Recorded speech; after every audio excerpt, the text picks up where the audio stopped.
तो hello students, स्वागत है आप सभी का मेरे YouTube channel study with doctor Pawan Oberoi पर। तो स्टूडेंट्स, जैसे कि आपको पता है कि इन दिनों मैं इनकम टैक्स का पेपर डिस्कस कर रहा हूं और उसमें राइडेंस एंड टैक्स लायबिलिटी वाला चैप्टर डिस्कस कर रहा हूं। तो लॉन्ग क्वेश्चन के जो टेबल वाले क्वेश्चन है वो मैं 5 क्वेश्चन डिस्कस कर चुका हूँ, 8 से लेकर 13 तक। तो अब जो है मैं डिस्कस कर रहा हूँ आपसे इस वीडियो में क्वेश्चन नंबर 14। जैसे कि आपको पता है कि जो है ये चैप्टर आता ही आता है, मैं कई बार बता चुका हूँ। तो सबसे पहले चैनल सब्सक्राइब कर लीजिएगा study with doctor Pawan Oberoi, और उसके बाद जो है आप इनकम टैक्स की प्लेलिस्ट देखिएगा। तो उसमें मेरी क्लासरूम की भी कुछ वीडियो हैं, थोड़ा सा मैनेज कर लीजिएगा। आवाज़ गूंजती है, रूम्स बड़े होते हैं जैसे कि आप जानते हैं, तो मोबाइल पे बनाई हुई वीडियो है। और बाकी जो है इस तरीके से मैं आपको राइडेंस एंड टैक्स लायबिलिटी का क्वेश्चन नंबर 14 जो है वो मैं आपसे डिस्कस करूँगा, ठीक है ना। तो ये शॉर्ट क्वेश्चन थे लैंग्वेज वाले, तो ये मैं डिस्कस नहीं कर रहा हूँ क्योंकि ये एग्ज़ाम में बहुत कम आते हैं। और जो देखिए टिक लगा हुआ है, तो ये क्वेश्चन मैं डिस्कस कर चुका हूँ आपसे। तो वीडियो को पसंद भी कीजिएगा, लाइक कर दीजिएगा, शेयर कर दीजिएगा अपने फ्रेंड सर्कल में, और अपने फ्रेंड्स की भी हेल्प कीजिएगा वीडियो को शेयर करके, है ना, उनको भी एग्ज़ाम में बेनिफिट मिल जाएगा। तो देखिए ये जो क्वेश्चन नंबर आपका 14 है, तो संडे एसजीपीडी पब्लिकेशन आगरा की बुक है ना। ऑथर हैं आर के त्यागी जी और डॉक्टर पीके सिंह जी। तो अगर बुक नहीं भी है इनकम टैक्स की तो भी काम चल जाएगा, क्योंकि क्वेश्चन इसमें दे रखा है मैंने और नीचे सॉल्यूशन है। और अगर जो है आपके पास कोई और ऑथर की बुक है तो आप क्वेश्चन का कॉन्सेप्ट समझ के अपने उन क्वेश्चंस की प्रैक्टिस भी कर सकते हैं। तो देखिए क्या है incomes of Shri Anuj in the previous year R S follows. Number first है कि profit from business in Hyderabad. अब देखिए, क्योंकि हैदराबाद हम जानते हैं कि इंडिया में है ना। और यहाँ पर देखिए क्वेश्चन की सेकंड लास्ट 2 लाइनें की compute gross total income of Shri Anuj for assessment year 2022-23 if he is a resident, not ordinary resident और नॉन रेजिडेंट। तो जैसे कि आप जानते हैं, मैं अपने क्वेश्चंस में बता चुका हूँ कि 3 कॉलम इसके होते हैं। नंबर फर्स्ट कॉलम को हम कहते हैं ऑर्डिनरी रेजिडेंट, सेकंड कॉलम को हम कहते हैं नॉट ऑर्डिनरी रेजिडेंट, और थर्ड कॉलम को हम कहते हैं नॉन रेजिडेंट, है ना। तो अब आपको क्या करना है, क्वेश्चन का कॉन्सेप्ट तो मैं वैसे पिछले 6 क्वेश्चन में बता चुका हूँ, तो बहुत जल्दी जल्दी बताऊँगा। हर वीडियो में एक ही क्वेश्चन बताऊँगा ताकि वीडियो जो है 8 से 10 मिनट में क्वेश्चन का कॉन्सेप्ट क्लियर हो जाए। तो क्या है देखिए कि इंडिया में कोई भी इनकम रिसीव्ड होती है, एक्रूड होती है और एराइज होती है, तो अगर वो इनकम इंडिया में ही है, एक्रूड, रिसीव्ड और एराइज, तो वो तीनों कॉलम में आपका अमाउंट आ जाता है। तो हैदराबाद का ही प्रॉफिट है, तो तीनों कॉलम में आपके 15,000 रुपये आ जाएंगे, ठीक है। उसके बाद क्या है आपका सेकंड पॉइंट कि profit received in Spain, foreign country है, विच वर एक्रूड इन इंडिया। तो देखिए एक्रूड वर्ड आ गया है ना, कि एक्रूड वो इंडिया में थी, एराइज इंडिया में थी और रिसीव इंडिया में थी। तो वो रिसीव कहीं भी कर सकते हैं श्री अनुज जी। तो क्योंकि इंडिया की एक्रूड इनकम है, तो 5,000 का जो आपका अमाउंट है वो आपका तीनों कॉलम में आ जाएगा। Profit earn in India 5,000, 5,000 and 5,000। Third point, income accrued in New Zealand, ठीक है, रिसीव्ड इन इंडिया।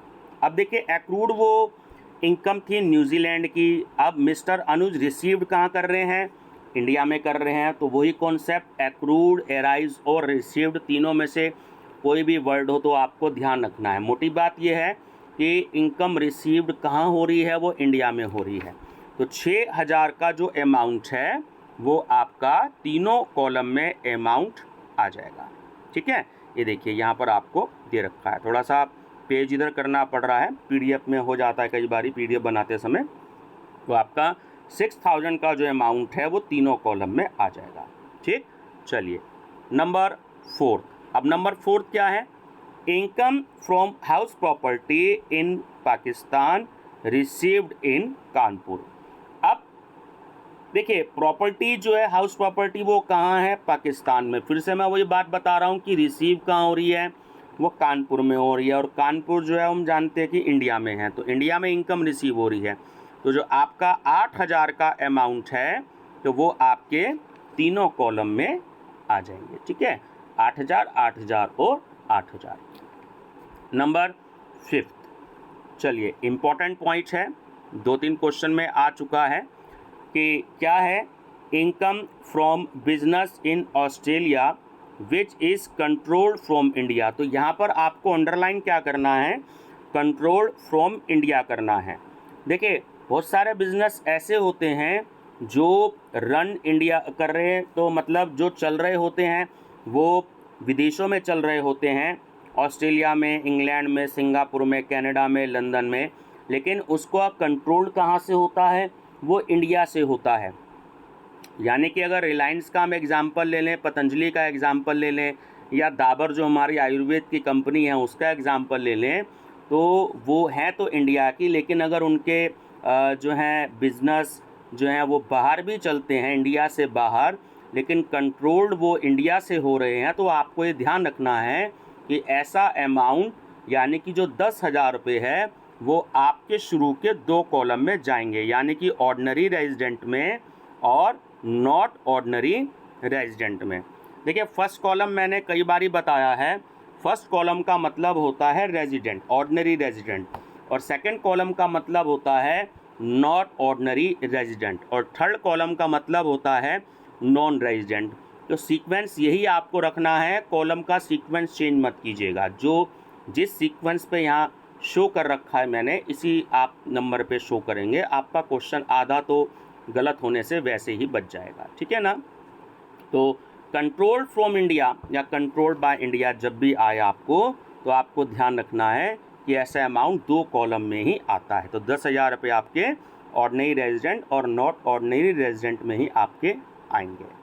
7th है आपका, 7th क्या पॉइंट है कि untaxed foreign income of past years brought to India in the previous year. देखिए अनटैक्स्ड फॉरेन इनकम यानी कि विदेश में, फॉरेन में ऐसी कोई भी इनकम जिस पर टैक्स नहीं दिया, पास्ट ईयर मतलब पीछे के ईयर्स में कोई भी टैक्स अगर नहीं दिया जा रहा है ना, उसको इंडिया में ला रहे हैं प्रीवियस ईयर में, तो ये बात आपको ध्यान रखनी है। इंग्लिश में ये बात रट लीजिएगा कि पास्ट अनटैक्स्ड फॉरेन इनकम अगर आ रही है, इसको अंडरलाइन कर लीजिएगा अपनी बुक में या नोट कर लीजिएगा, तो कभी भी वो आपके अमाउंट में यानी कि कॉलम में उसको आप शो नहीं करेंगे।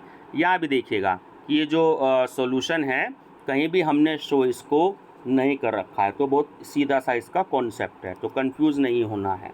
ऐसा नहीं है कि किसी क्वेश्चन में आएगा और किसी क्वेश्चन में नहीं आएगा, ठीक है ना। उसके बाद है आपका लास्ट पॉइंट कि income from house property in England received there. देखिए हाउस प्रॉपर्टी कहाँ पर है, इंग्लैंड में है, और जो इनकम हो रही है वो इंग्लैंड में ही रिसीव कर रहे हैं हम 7,000 रुपये, तो इंडिया से उसका कोई मतलब नहीं है, ठीक है ना। तो फॉरेन कंपनी की इनकम कॉन्सेप्ट क्या है कि फॉरेन कंपनी की इनकम फॉरेन कंपनी या फॉरेन की इनकम, फॉरेन कंट्री की इनकम अगर फॉरेन कंपनी में होती है और वहीं रिसीव्ड की जाती है या वहीं के बैंक में डिपॉजिट कर दी जाती है, फॉरेन है ना, तो इंडिया के अलावा सारे कंट्रीज़ के नाम आ गए, तो आपको ये बात ध्यान रखना है कि वो जो आपका अमाउंट है, आपका अमाउंट केवल और केवल फर्स्ट कॉलम में जाएगा, यानी कि ऑर्डिनरी रेजिडेंट में ही आपका अमाउंट जाएगा। मैं फिर से रिपीट करता हूँ, इंडिया के अलावा अगर किसी भी फॉरेन कंट्री की इनकम अगर फॉरेन कंपनी में ही फॉरेन कंट्री में ही रिसीव की जाती है और फॉरेन कंट्री के बैंक में ही अगर डिपॉजिट कर दी जाती है, तो ये बात ध्यान रखनी है कि आपका शुरू के फर्स्ट कॉलम में आएगा, यानी कि ऑर्डिनरी रेजिडेंट में आएगा। अब ग्रॉस टोटल इनकम देखिए जो आया आपका, टोटल क्या क्या आया, एक तो 51,000 आपका अमाउंट आ गया ऑर्डिनरी रेजिडेंट का, नॉट ऑर्डिनरी रेजिडेंट का 44,000 आ गया, और नॉन रेजिडेंट जो थर्ड कॉलम है उसका आंसर आपका 34,000 आ गया। बस इतना सा आप करेंगे। अगर ये शॉर्ट में आता है, आपका NEP के हिसाब से आता है, तो आपको पूरे 7.5 नंबर इसमें मिल जाएंगे। ठीक है व्यूअर्स, डिडक्शन नहीं होती है इस चैप्टर में 80C से 80U तक के, इसलिए हम इसको ग्रॉस टोटल इनकम लिखते हैं। जब डिडक्शन माइनस कर लेते हैं 80C से 80U तक की, तब हमारी जो बैलेंस इनकम होती है हम उसको टोटल इनकम कहते हैं। तो बने रहिएगा स्टूडेंट्स चैनल पे, और अपने दोस्तों को भी शेयर कर दीजिएगा। बस इसमें 2-3 क्वेश्चन और रह गए हैं, है ना, तो ये भी मैं आपसे जो है जरूर डिस्कस करूँगा। बाकी चैनल पे बने रहिएगा study with doctor Pawan Oberoi पर। Thank you.